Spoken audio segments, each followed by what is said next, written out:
심장병이나 호흡기 질환이 있는 개나 고양이를 데리고 있는 보호자분들에게 수면 호흡수의 평가는 병원에서 여러 검진을 받는 것만큼이나 매우 중요합니다.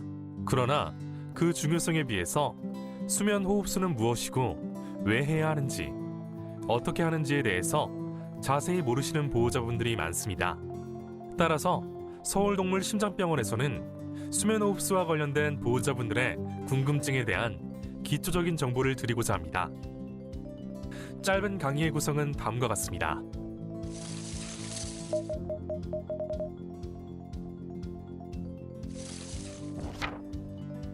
그러면 수면 호흡수 측정이 무엇인지부터 알아보겠습니다. 수면 호흡수는 개와 고양이가 깊은 잠을 자고 있을 때 1분 동안의 호흡수를 측정하는 것을 말합니다. 심장병이 심할 때 주로 나타나는 폐수종은 발견이 늦을수록 치료 성공률이 낮습니다. 최대한 초기에 병원에 오는 것이 매우 중요합니다. 그러나 심장병 초기에는 보호자가 확인할 수 있는 이상이 거의 없어서 거의 모든 보호자분들이 이 중요한 시기인 골든타임을 놓칩니다. 바로 이 골든타임을 놓치지 않기 위해 수면 호흡수의 측정이 매우 중요합니다. 보호자가 가정에서 수면 호흡수 평가를 매우 철저하게 한다면 폐수종이 심해진 후에 응급 내원하게 되는 불상사를 줄일 수가 있습니다. 이 수면 호흡수를 왜 측정해야 하는지, 어떻게 하는지를 알기 위해서는 몇 가지 꼭 알고 넘어가야 할 것들이 있습니다. 심장병의 진행 단계에 따른 구분, 폐수종과 같은 심부전이 무엇인지에 대해 알아야 수면 호흡수를 좀 더 잘 이해할 수 있습니다. 수면 호흡수에 대해 본격적으로 들어가기 전에 심장병의 진행 양상에 대한 기초적인 내용을 먼저 알아보겠습니다. 개의 이천판 폐쇄 부전증, 고양이 심근병증 등은 그 심한 정도에 따라서 다음과 같이 구분을 합니다. ACVIM, A에서 D까지 구분을 하고, 기준은 심장 크기와 호흡 이상과 같은 임상 징후의 여부입니다.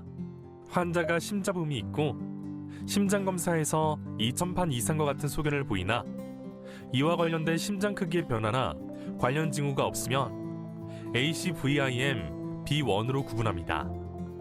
다음으로 좀 더 진행이 되어서 심장이 비정상적으로 커지기 시작하나 심장병과 관련된 호흡 이상, 운동 능력 저하 등 심부전 관련 징후가 없으면 ACVIM B2로 구분합니다.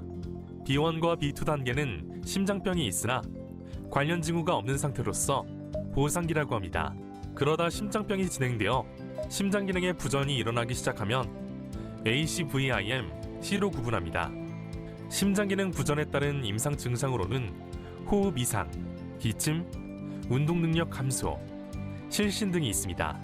D 단계는 사망에 근접한 단계로 어떠한 치료에도 반응이 좋지 않은 안타까운 단계입니다.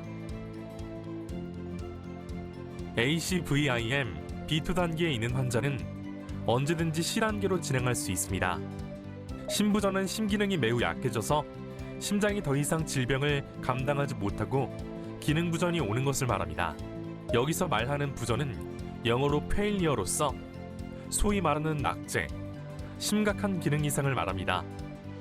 이때 흉수, 폐수종 등의 심각한 임상 징후가 나타납니다. 반드시 병원 치료가 필요한 심각한 상태입니다. ACVIM B2 단계에 있는 환자는 언제든지 C단계로 진행이 가능합니다. 이러한 심부전의 양상은 크게 3단계로 구분할 수 있습니다. 이천판 폐쇄 부전증이나 고양이의 심근병증은 주로 폐수종, 흉수를 동반합니다. 폐수종 초기에는 겉으로 보기에는 거의 정상 호흡을 보이기 때문에 보호자가 이상을 알아차리기 어렵습니다. 그러다가 폐수종과 흉수가 심해지면 환자는 기침이나 호흡을 힘들게 하고 입을 벌리거나 가슴을 크게 움직이는 호흡 이상을 보이는데요. 이때가 되면 보호자가 이상을 알아차릴 수 있습니다. 이 다음 마지막 단계가 되면 심한 기침, 호흡곤란, 객혈, 쇼크, 사망 등의 준하는 매우 심각한 상태로 이어질 수 있습니다. 폐수종은 발견이 늦을수록 치료 성공률이 낮습니다. 최대한 초기에 병원에 오는 것이 매우 중요합니다.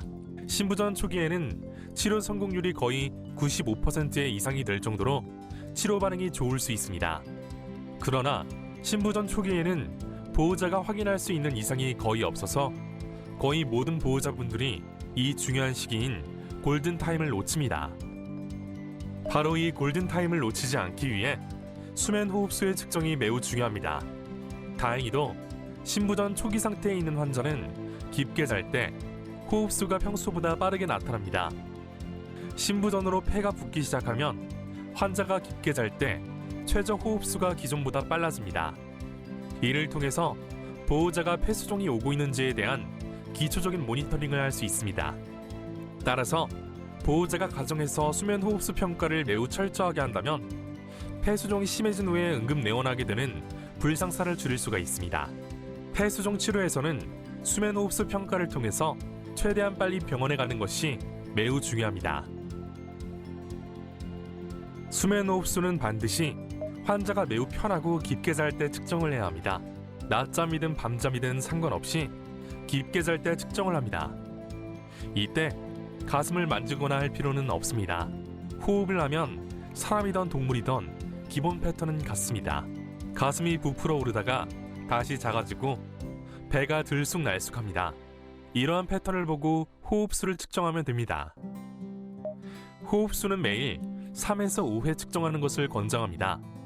그래서 이렇게 측정된 호흡수 중 가장 낮은 호흡수가 이 환자의 수면 호흡수가 되는 것입니다. 평균도 아니고 최고치도 아닙니다. 예를 들어서 수면 중 호흡수가 분당 15, 20, 23, 40, 50 이렇게 측정이 되면 이 환자의 수면 호흡수는 15가 됩니다. 정상적인 고양이나 개에서 최저 호흡수는 거의 동일하게 유지가 됩니다. 정상적일 때의 호흡수가 분당 30에서 40회로 증가하기도 하지만 환자가 안정되면 다시 낮은 수준으로 감소하게 됩니다. 문제는 폐수종 초기일 때입니다. 폐수종이 발생하기 시작하면 평소 최저 호흡수가 15에서 20회 나오던 환자가 20에서 25회처럼 평소보다 5에서 7회 이상 증가하는 패턴을 보입니다. 이러한 변화가 2일 이상 지속되면 병원에 우선 연락하는 것이 중요합니다. 분당 호흡수가 30회가 넘어야만 병원에 가는 것이 아닙니다. 환자가 꿈을 꾸거나 여러 가지 조건에 따라서 분당 30회는 쉽게 볼 수 있습니다.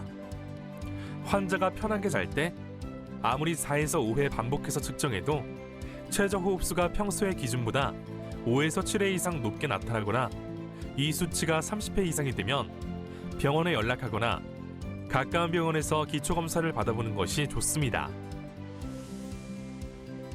여기에 더해 폐수종이 시작되면 기침이 증가하는 환자도 적지 않습니다. 수면 호흡수 증가와 함께 환자가 평소보다 기침이 증가하고 있다면 이 또한 폐수종의 위험도가 증가했음을 알리는 신호일 수 있기 때문에 반드시 가까운 병원에 상의를 하는 것이 중요합니다. 신부전 발생 시 개에서는 기침이 증가하는 환자들이 많습니다. 그러나 고양이에서는 신부전 발생 시 기침은 많지 않습니다. 그래서 개에서는 기침 평가가 매우 중요합니다. 기침은 그 소리나 패턴으로 기관지 관련인지 심장병 관련된 것인지 알기는 어렵습니다. 보호자께서는 기침이 나타나면 기침 발생 상황, 기침 사건의 횟수, 한 번 기침 시작하면 이어지는 횟수 등을 꾸준히 기록해주는 것이 좋습니다. 그래서 기침이 심해지는 양상이면 이 또한 병원에 알려주는 것이 좋습니다. 심장병이 심해져서 폐수종이 심하게 진행되면 수의사 등 전문가가 아니어도 환자의 호흡에 문제가 있다는 것을 누구나 쉽게 알아차릴 수 있습니다.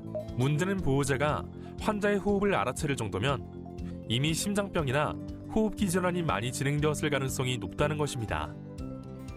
특히 심장병에 의해서 폐수종이 발생한 환자는 집에서는 그 정도가 심하지 않았다고 하더라도 병원에 이동하는 과정에서 스트레스로 인해서 환자의 상태가 급속히 악화되는 사례가 많습니다. 그래서 보호자가 호흡 이상을 인지하고 병원에 데려오게 되면 응급처치를 통한 환자 생존 가능성이 높지 않습니다. 생존한다고 해도 치료 과정이 더 힘들고 오래 걸립니다. 만일 심장병이 심해지기 전 초기에 데려온다면 환자의 치료는 훨씬 더 쉬워지고 진료 비용과 검사도 줄일 수 있습니다. 아파도 아프다고 말을 못하는 심장병이 있는 개와 고양이가 오래 편하게 살기 위해서는 보호자, 환자, 병원이 서로 잘 협력하는 것이 중요합니다. 그 중심에는 수면호흡수 평가가 있습니다. 귀찮을 수 있지만 아이를 위한 최고의 선물이니만큼 매일매일 꾸준히 기록을 해주시는 것이 중요합니다. 저희 서울동물심장병원에서 드리는 이 수면호흡수 보호자 안내 영상을 모든 동물 보호자들이 2번, 3번이고 보시고 꼭 숙지하셔서 우리 아이들이 편한 가슴과 편한 숨을 쉴 수 있도록 협조해 주시기 바랍니다. 감사합니다.